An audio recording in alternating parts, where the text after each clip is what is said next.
Well, like I told you when we started off the program, that we will be having a focus around matters to do with entrepreneurship, and we're asking you today in our Twitter poll, what do today's young entrepreneurs in Kenya lack the most? Is it capital, market reach, good business models, or consistency? You can continue tweeting us and share with us your views on this particular matter. And my director tells me that we now want to get into an interview around entrepreneurship, and we want to speak to Ken Kogoi, who is the founder, Kaylee's Consortium Limited, and he's joining us this hour just to talk to us about how young people have been able to make a difference in business. Many thanks, Ken, for making time. Thank you. And of course, a lot has been talked about in regard to entrepreneurs. Just tell us what kind of business you are in and how has the journey been like? Well, Kaylee's Consortium Limited is into matters compliance with the legislations in the country regarding environment, health, and safety.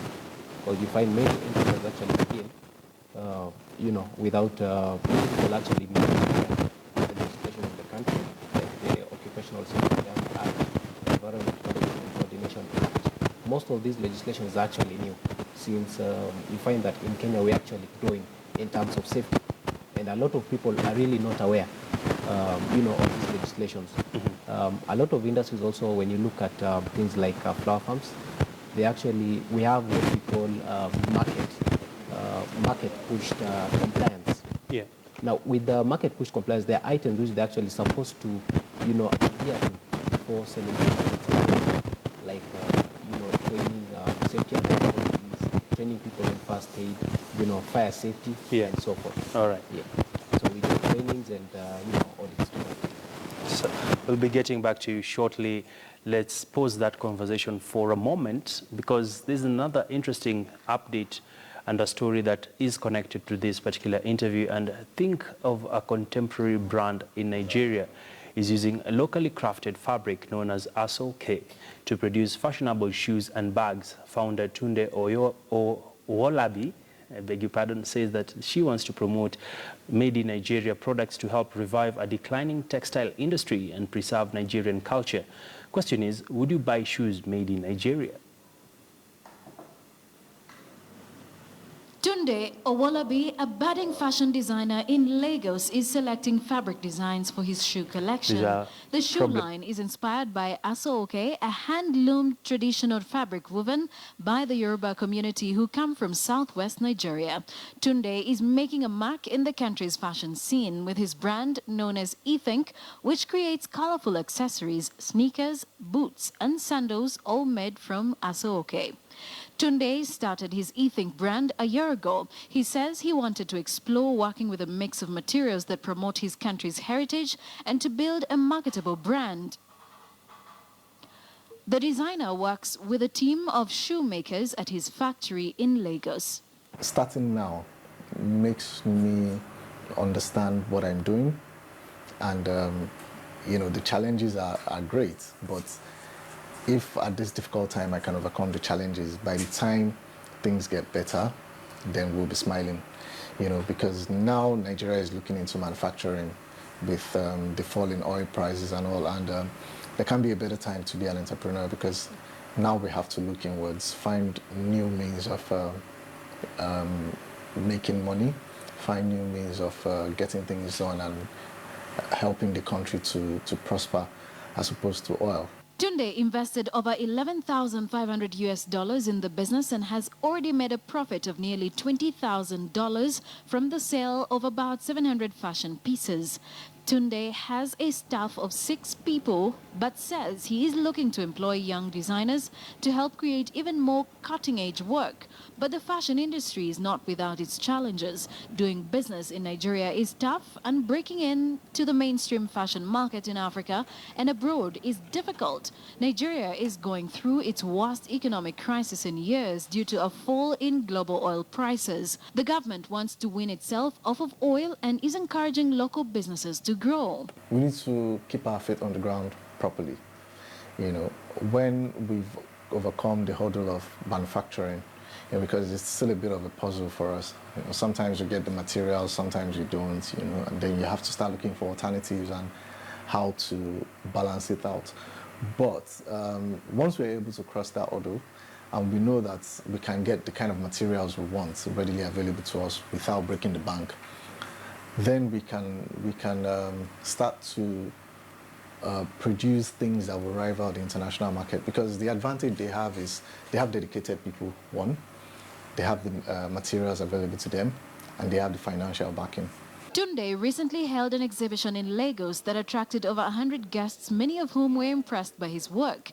E-Think items are sold for between $27 to $50 each, the equivalent of between 2,700 shillings to 5,000 Kenya shillings a pair. I feel like there is a need to carry some of our ancient culture, in quotes of course, into where we are at the moment. So I feel like by making it into shoes, making it into bags, there is certainly some kind of relevance culturally as well as economically for Ashoke, both as a product and as a function of our culture as well. He's on the right way, he's in the right path in terms of, you know, the fabric and the material is sourced in this country. I'm not sure if it's entirely made in the country, but some of the money is going back into the economy. So he will thrive and he will also sort of add value as well. Tunde is working hard to make a name for himself both at home and abroad. His goal is to tap into a rapidly growing middle class on the continent and help meet demand for quality fashion. Well, before we took that story, we were having a conversation with Ken Koge, who is an entrepreneur, just speaking to us on matters entrepreneurship. Ken, before we proceed, would you buy shoes made in Nigeria? It depends with the quality. It's the quality that sells. All right, all right. So back to what we were discussing, Ken. A lot has been said about entrepreneurs. You are an entrepreneur. You were just sharing with us how you ended up starting your business. And so far, how many employees do you employ? And really, how has been the business environment for you?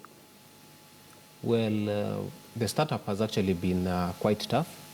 We've been having, you know, just like any other enterprise that actually starts.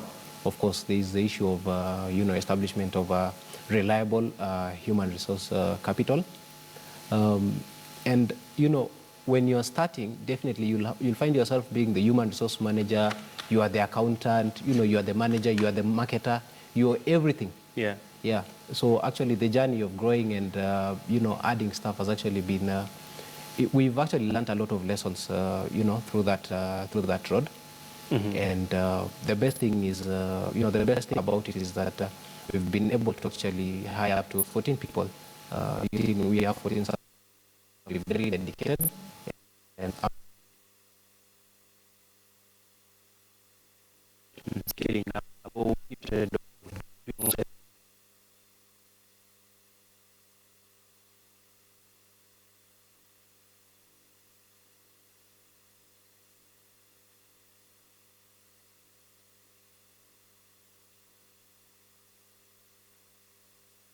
To hold to the fact that as much as you're the founder, you need professionals to run your business.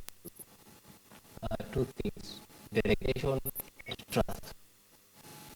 If I feel trust with those, with if you keep saying to, you know,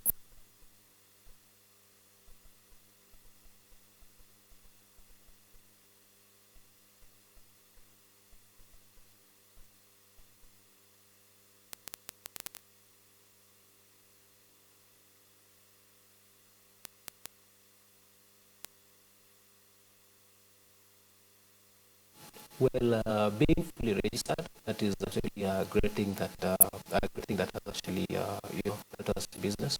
It's something that we've actually invested on.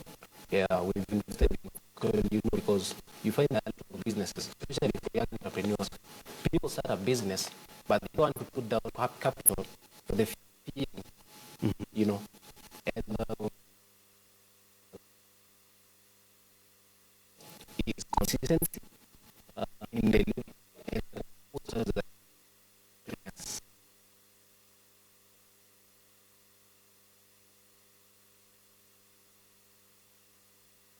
that even right now, if I'm told there's a job tomorrow in Mombasa in the morning, and I'm supposed to be in Naivasha in the evening, I'll be in Naivasha in the evening and I'll be in Mombasa tomorrow morning, and we'll still do the job perfectly. All right. Yeah.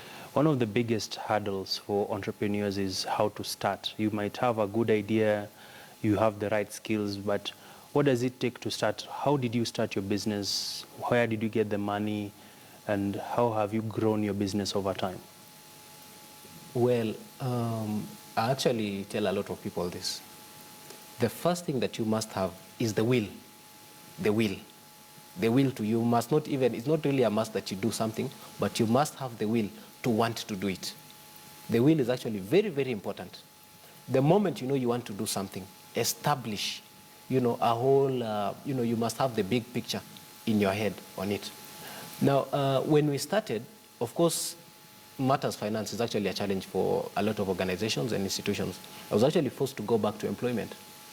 And, when you speak with people, there are things that you actually pick up.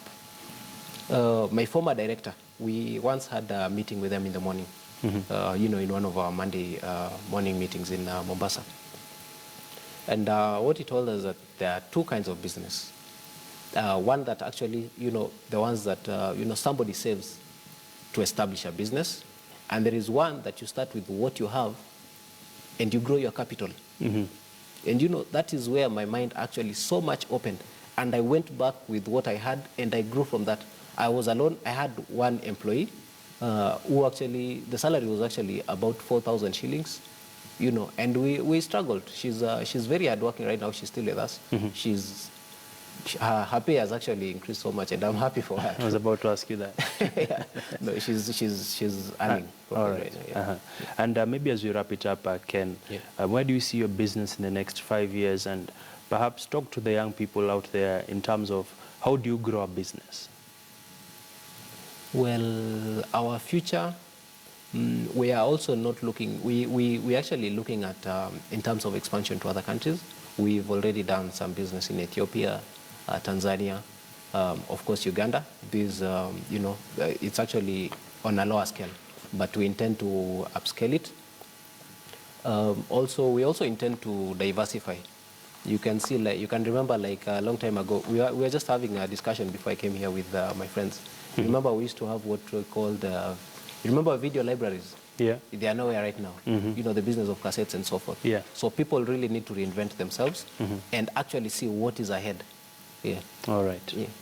Many thanks there. We've been speaking to Ken Koge, who is a founder, member, and also the owner of Kaylee's Consortium Limited, a company that is in the business of safety and health for companies.